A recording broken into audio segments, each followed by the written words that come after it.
and quiet village surrounded by fields and dusty roads, life moved slowly and demanded hard work from everyone who lived there.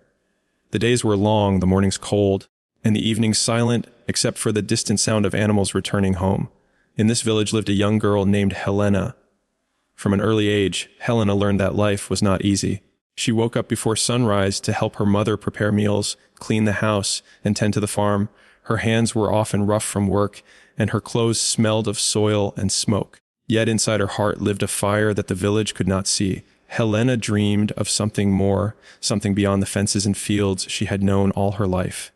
Every evening, after her chores were finished, Helena would sit quietly on a wooden fence at the edge of the village.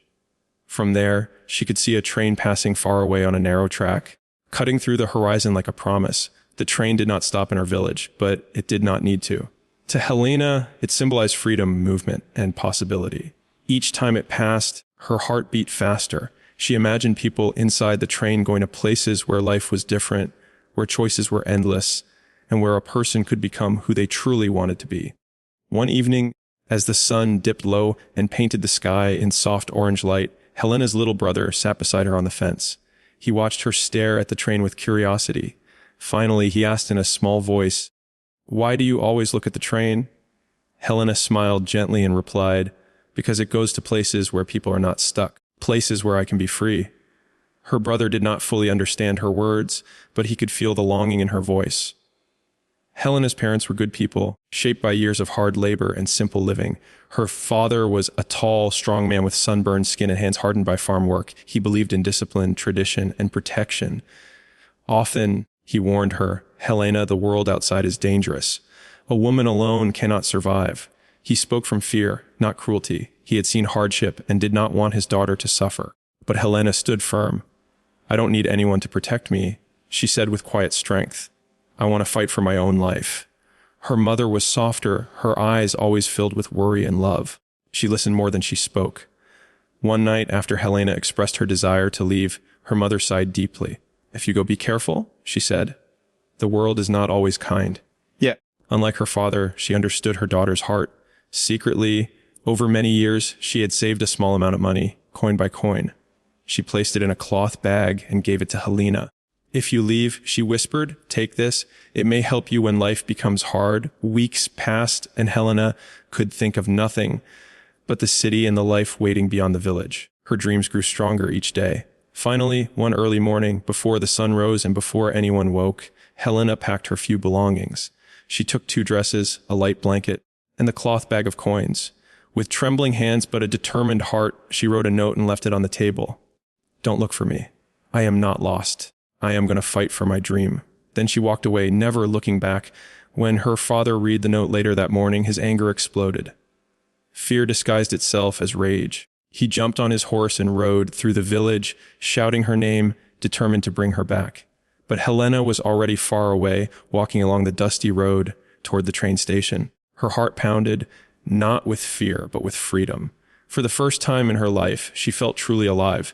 The city was nothing like the village. Tall buildings blocked the sky, streets roared with noise, and bright lights never seemed to sleep.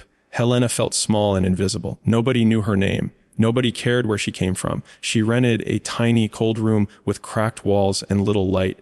Each day, she searched for work. Most people turned her away. "We don't need anyone," they said. "Come back later." Hunger became her constant companion. Some days she ate only old bread. Some nights she slept with an empty stomach. But she refused to give up. One day, in a crowded market filled with noise and shouting, Helena approached a woman selling oranges. "Can I help you?" she asked softly. The woman looked at her with doubt. "What can you do?" she asked. "Anything?"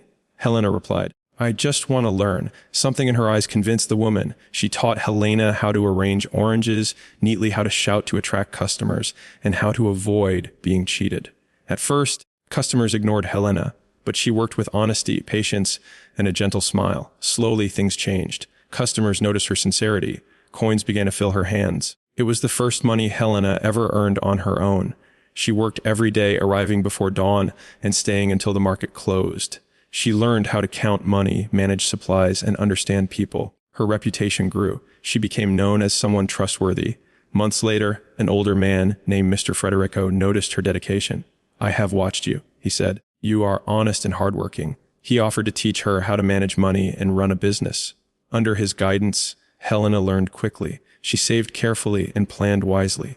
After a year, she rented a small wooden stall. She painted it herself and hung a red cloth. She sold fruits, bread, and sweets she prepared at night. Her business grew, and so did her confidence. Years later, a letter arrived from her brother. Their father was sick. Their mother missed her every day. Helena returned to the village by train. When she arrived, the house looked the same, but she was different. Her mother ran to her, crying.